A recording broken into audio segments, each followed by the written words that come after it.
Hello everyone, I'm Yvonne, a children's librarian here at the Manchester City Library, and I want to welcome you to Elementary Experiments this winter. Here we are going to do experiments and activities aimed at elementary grades 1 through 6 with a focus on STEAM or science, technology, engineering, arts, or math.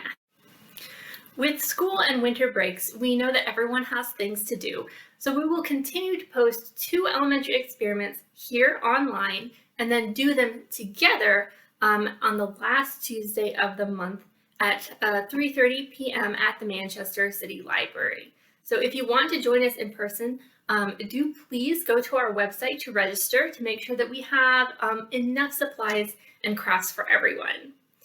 So we are continuing to post here to share our crafts and activities with as many people as possible.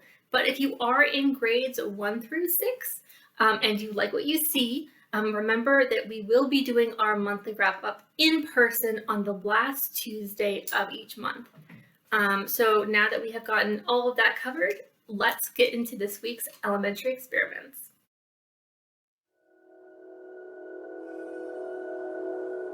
Welcome everyone.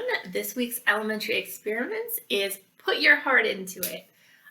So because we are close to Valentine's Day, I thought we would do something a little fun but not too sappy. I think you guys are actually going to be really excited about our activity this week because we are going to be making edible starburst slime. I'm going to, as usual, put up what you need before I go and gather my supplies, but I do want to warn you guys that you are going to need a microwave and some adult supervision because we're going to be heating up our starburst, and that can be a little bit dangerous, especially because the candy does get very hot. So if you don't have an adult with you and you don't have time to make sure that your things that you're going to use and your space is safe, then just watch me and wait until you have that supervision before doing it yourself. Because I want to remind everyone that in elementary experiments, our very first goal is to be safe, and then to have fun, and then to learn some fun things. Okay, I'm going to get my supplies, and I will meet you back here.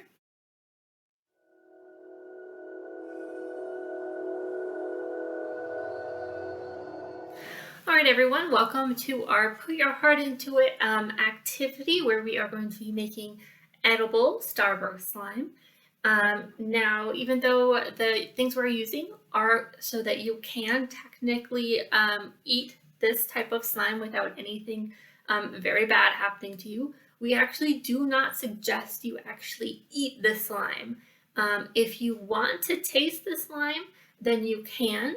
But even if you are planning on tasting the slime, please be sure that everything that you are using, including your hands, have been well washed before you do anything, and that you wash your hands anytime you go and touch anything else, and especially before you knead it, because if you are planning on even tasting the slime, we want to make sure that you're safe as you do that. Speaking of being safe, we are going to be using either a stove or at the very least a microwave, and we are going to be heating up the starburst candy. So it's very important that you guys do find an adult to do this activity with. Oftentimes we say even just a responsible older kid, but for this you probably do need an adult to help you. So if you don't have an adult right now, you can just watch to see what happens with my activity, and then maybe do it yourself once you have that adult supervision. But if you do have that supervision, what you need to gather is going to be some starbursts. We're going to need some powdered sugar. Some vegetable oil is probably going to be helpful. We have a heat-safe bowl. This can go in the microwave, or I can use it with my pot if I'm going to heat it up on the stove. If you're going to heat up on the stove, you're going to need some water as well. Then we need some pot holders to be safe while handling the hot candy and the hot bowls. And then you're going to need something to stir and scrape the candy. I'm going to use my spatula because I think it's going to be easier to clean. But if you have a spoon, that's probably fine as well. All right, so our first thing is going to be to take our bowl and we are going to unwrap the starburst that we have chosen and put them in. I'm going to try using 10 starbursts and I've got the red ones. So I'm just going to go ahead and unwrap these and drop them in the bowl. Alright, so now I have my starburst in my bowl. And so what I'm going to do is I'm going to put some water into this pot. So it's it's got some water in there, about maybe halfway. I'm going to go ahead and put that on the stove and turn it on. And then I'm going to go ahead and put this bowl into this in what is called a double boiler. And so what basically happens is the stove heats up the water, and then this bowl here floats in the water, and it heats up slower and more evenly than it would otherwise. So I did try this experiment before, and I used the microwave. And even though I was able to get my starburst into like a slime, it's more of a silly putty, but like kind of that nice stretchy slime consistency. Once it cooled down, it really hardened and it became like super stiff. After doing a little bit more research, I think that might be because the microwave actually might have heated it up too much. So it kind of like maybe kind of like burned or melted the sugar in ways that made it become very hard afterward. If you guys do want to try it in the microwave, I would recommend doing it at like small increments. So maybe 10 seconds before you take it out and stir it.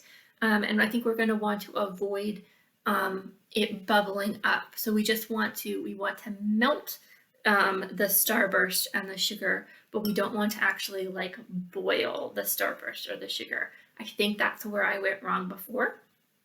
But again, we're going to give this method a try. But if you do only have the microwave, like I said, even if it does get bubbly, it will become stretchy for a little bit as it cools. And that is really fun, but it does only last like maybe 10 minutes before getting really hard. And you do have to be careful because you don't want to touch it too fast because it is hot and you want to avoid burns. So remember here in elementary experiments, we first of all want to be safe, then we want to have fun, and then we also want to learn. So that's a lot of information I've thrown at you, but where we're at is I'm going to use my double boiler method to try and melt this starburst, kind of like stirring as I go. And I'm going to meet you back here so we can see how that turned out. And then when I come back, I'm going to have my tray with some of our powdered sugar, and I'm going to put the melted candy onto the tray with powdered sugar so it can cool before we start kneading it.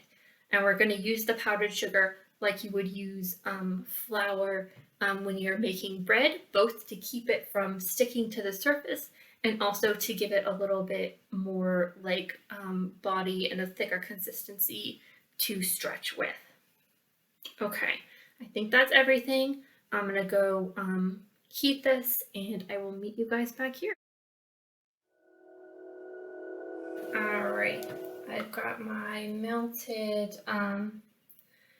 starburst, being careful to hold it with my oven mitt. I might have gotten a little bit of water in here by accident, but hopefully it'll be fine. So we're just going to pour this out.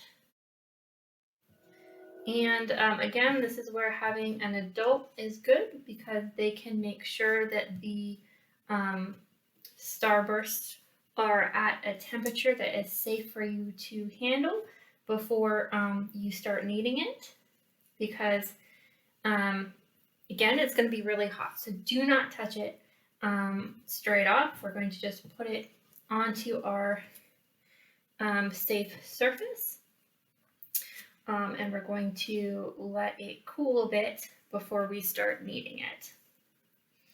All right, and then we do have our vegetable oil here. This is just in case we need to get it to be a little bit more malleable. It'll like make it a little bit slipperier. I don't know if we're gonna need it, but I have it just in case. And I think we're gonna give this a couple minutes before we actually start messing with it. All right. Got our powdered sugar. Smells really good. Ooh, this is really sticky for me. All right, we're just gonna knead the dough, knead it like it was dough. Get that powdered sugar in.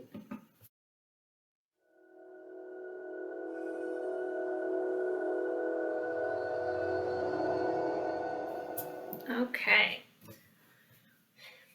so definitely have to knead it for a bit. It was about 5 minutes, but we do get a much more like workable kind of slime this way. It actually feels almost a little bit like Play-Doh, but it has that amazing smell. And mine is still a little bit sticky, so it might actually need some more vegetable oil. But it's definitely a very interesting texture. You can see we've definitely got some slime components. It is just a little bit thicker than I think most of our like non-edible borate and PVC glue slimes.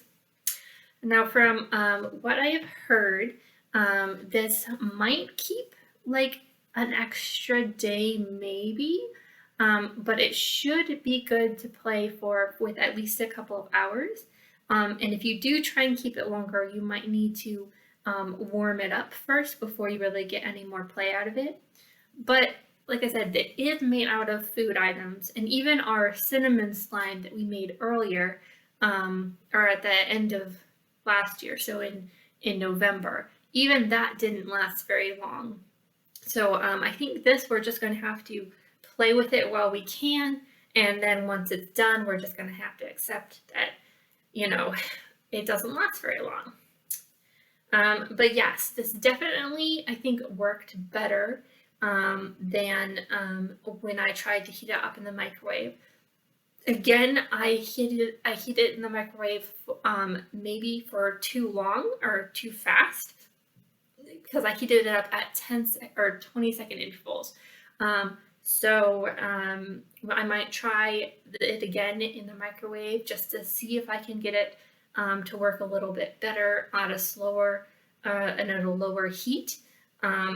But I haven't done it yet, so I cannot promise how that'll turn out. But heating it up, the double boiler method does seem to work. Just be sure to have adult supervision no matter which way you decide to try and make our edible starburst slime, if you decide to do it.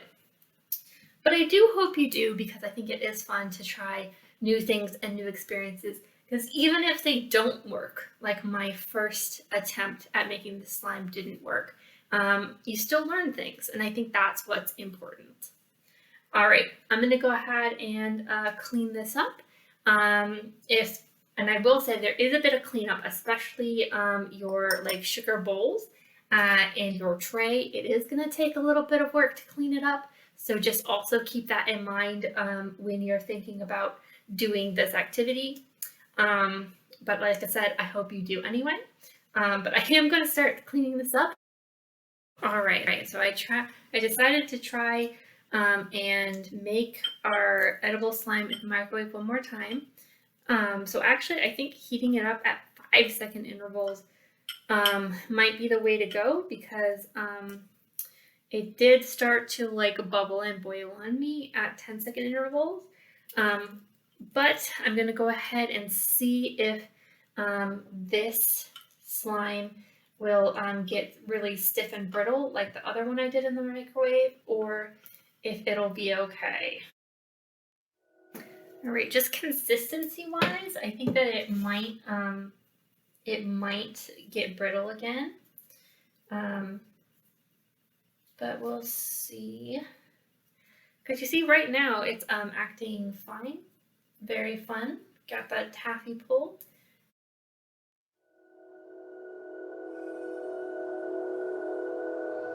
All right, so I've been playing with this for maybe about 5 minutes, which is about as long as I was playing with the starburst slime that we did on the double boiler. And you can see that it's definitely not quite as slimy. It's already hardening up.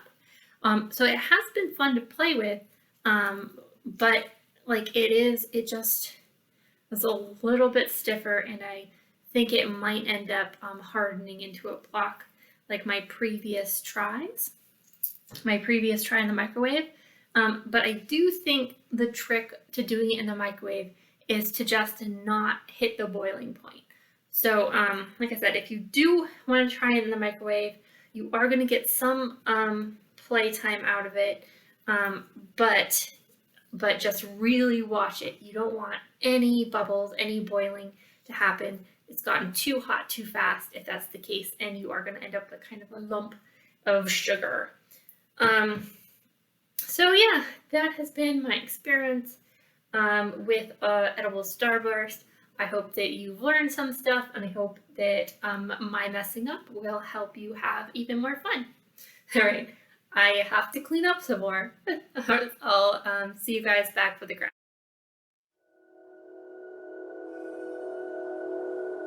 This week for our Put Your Heart Into It, we are going to be making a paper heart box so that you can also put things into your heart. Even though this does seem maybe a little bit more simple, it actually has some very interesting thought processes that go into it, and it's the kind of thing that you can really apply to a bunch of other crafts and sort of problem solving later on. At least I found it so.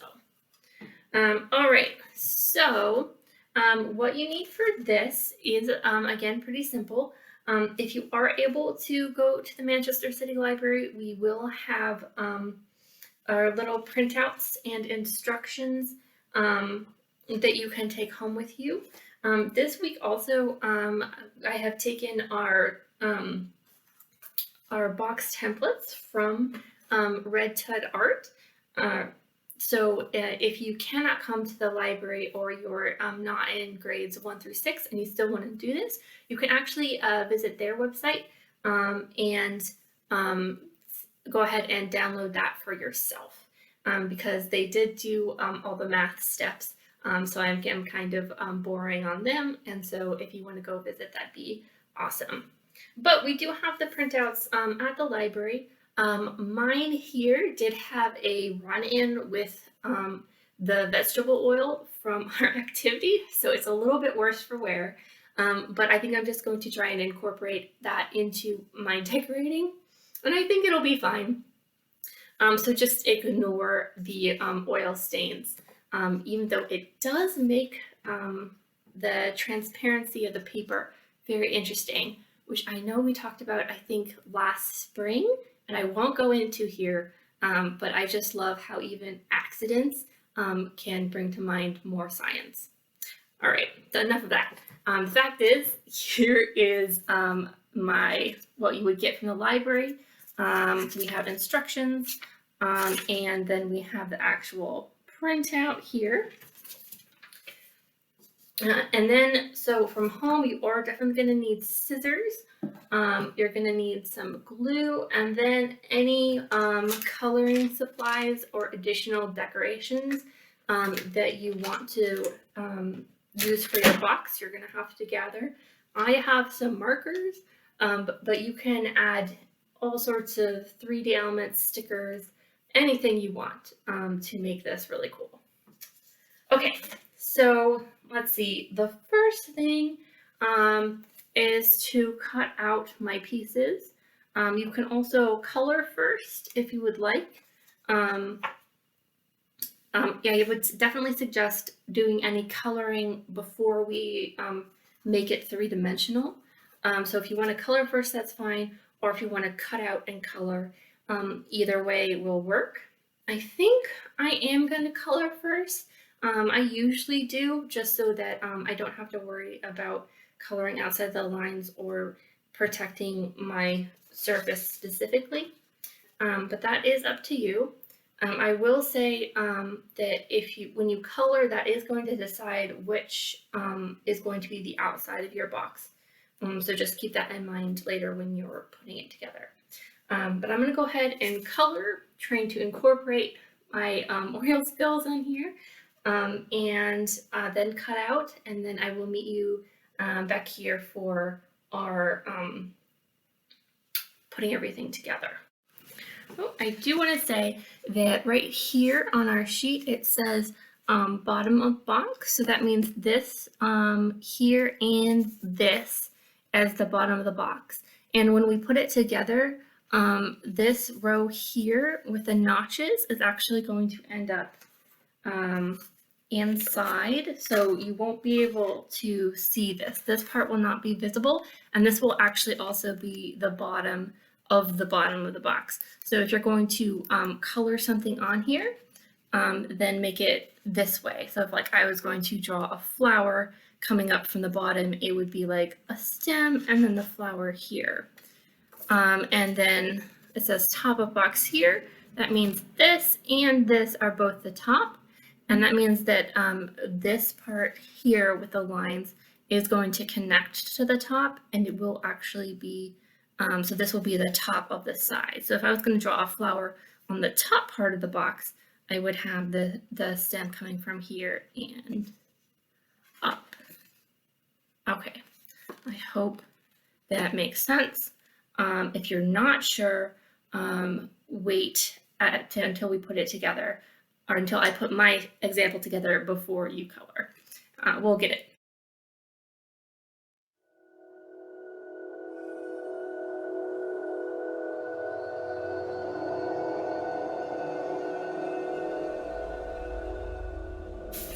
Okay.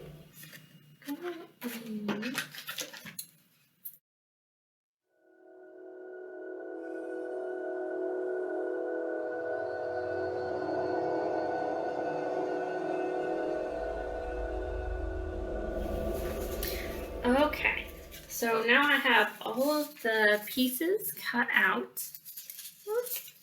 Now we're going to start the putting together process. Okay, now I do want to say, if you ever forget which heart is your bottom and which one is your top, if you put them together, your top is actually going to be a little bit bigger. So if you guys can see here, if you put them on top of each other, one is going to be a little bit bigger, and that's going to be your top.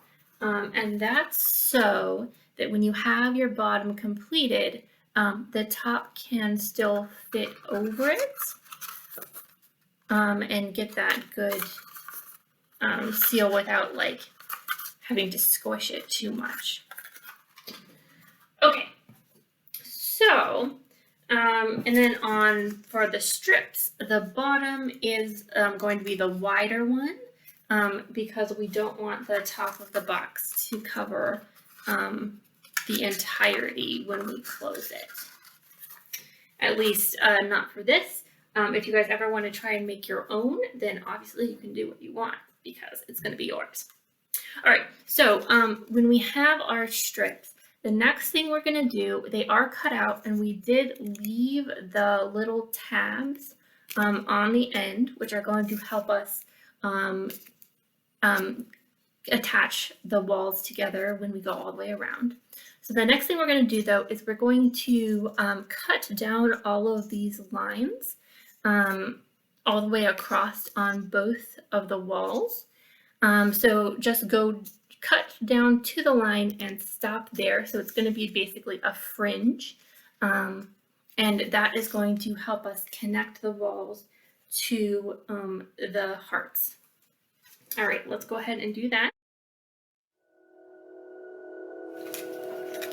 All right, so now we've got those little fringes.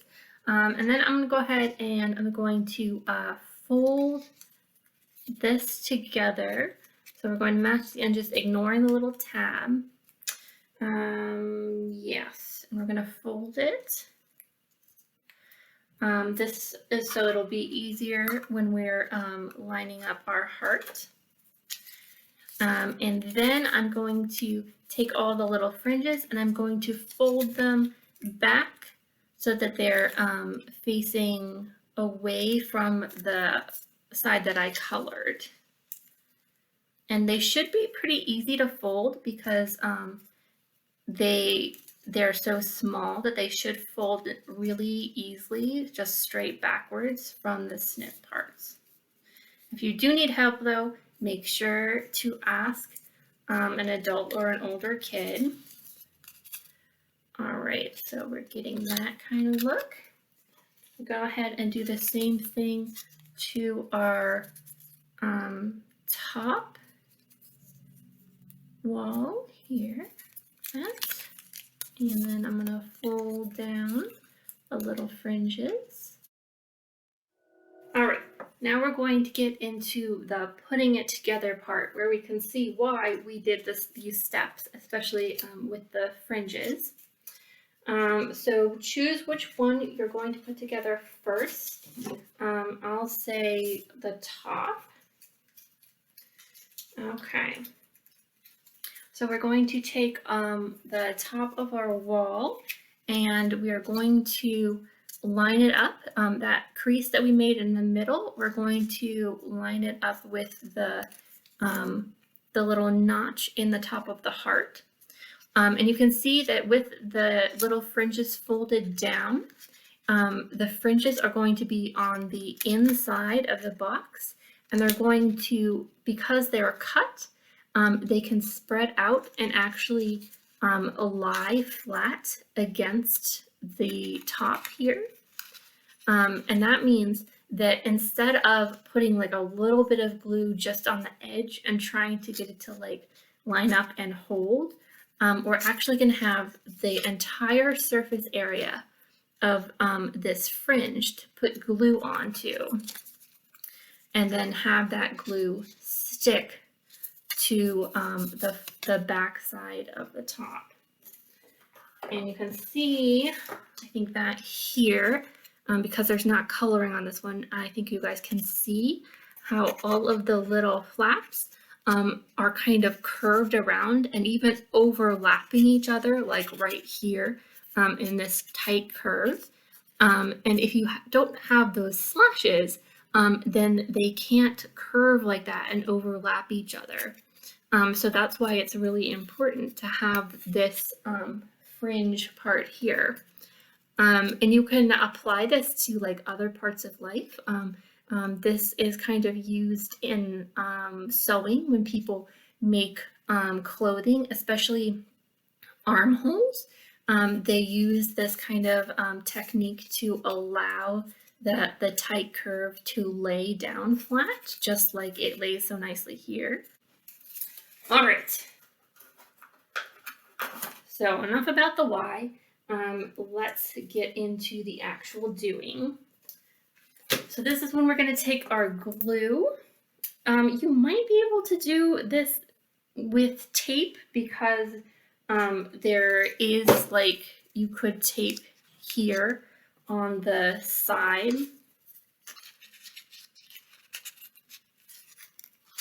over here. But I do think that glue is going to be the best way overall.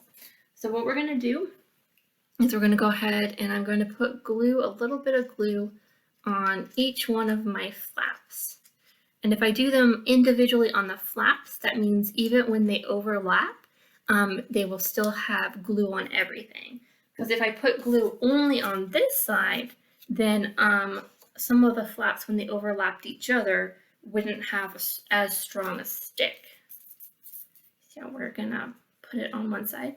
I'm just gonna do one side at a time because this is gonna take a little bit of patience and we may need to add some more glue later. Whoops, oh no. All right. So what we're gonna do here is we're going to try and line this up.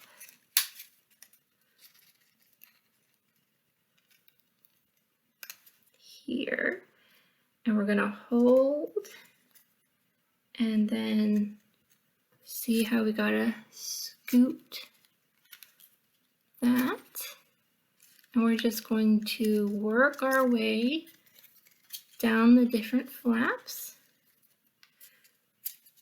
We're just gonna make sure that they overlap each other as we go. I'm gonna try and make it flush here, which means that the top side and the wall line up nicely.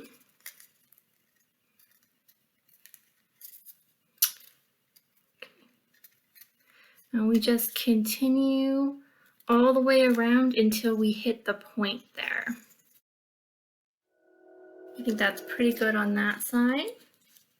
And then we're going to do the same on this side. I'm gonna add the glue and then I'm gonna work my way around the curve, sticking and holding it for a couple seconds so the glue will attach, and then moving on all the way around.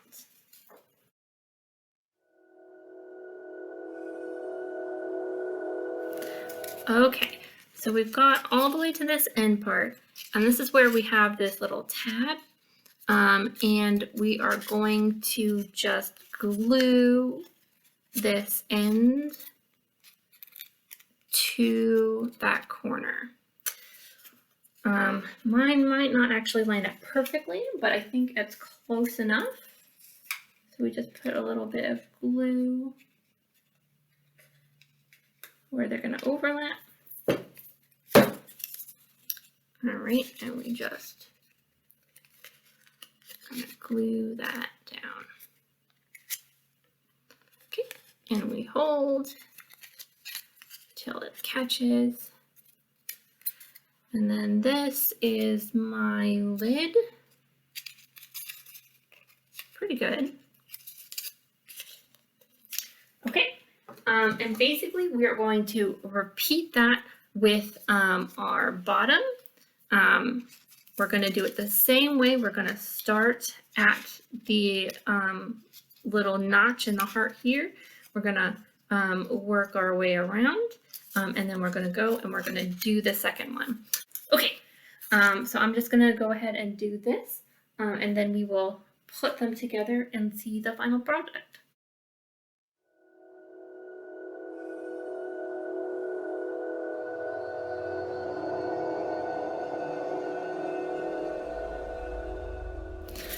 All right, so on this bottom part, my sides are actually a little bit long for how I've wrapped them around.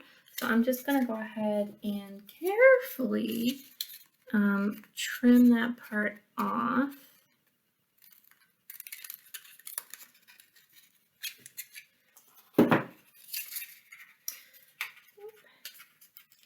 And then go ahead and glue together the point of the heart, and that should be good for this side.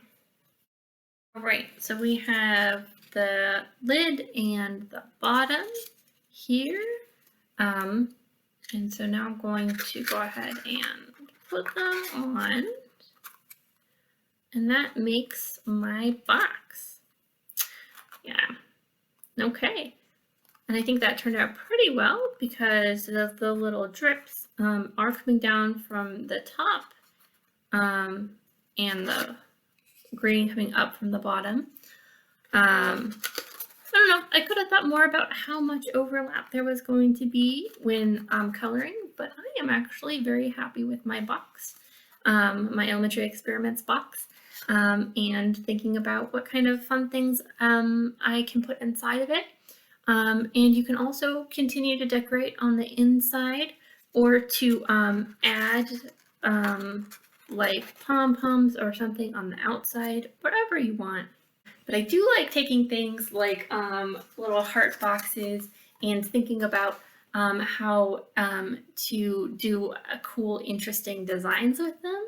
I mean, obviously, I love like flowers and other things that are like more traditional, like Valentine's stuff. But I also love doing weird stuff to kind of see how far we can push what we've been given when you're like, here, take this heart box, decorate it. And like, how would you decorate it? But then you're like, okay, but what kind of weird decorations can we do while still making it look cool? So that's just something that I think about when doing projects like these. All right, everyone, thank you so much for joining me for this week's elementary experiments to put your heart into it. I hope that you have put your heart into making these cool things. And if you would like to learn a little bit more about the ways of the heart or some love stories or a little bit more about slime making, I do have some books to recommend. And this was the first Tuesday of this month, which means that we will also have another video coming out on the third Tuesday, and the sneak peek for our theme is going to be coming up as well. And then I do want to remind you that on the last Tuesday of the month, we will have our in-person elementary experiments. So if you want to do this activity and craft at the Manchester City Library, then please look on our event calendar and register so we make sure that we have enough supplies for everyone. So if you are in grades 1 through 6 and you have time on February 28th at 3:30, then please stop by the Manchester City Library and we will have some awesome activities and crafts for you to do. But if you cannot make that to our in-person event, then I continue to enjoy seeing you here online to go over these things together virtually, and to remind you that if you can stop by the Manchester City Library at another time, you can still pick up our elementary experiments and crafts as long as we have extras to give out. Okay, I hope that you enjoy, and I will see you all later. Bye.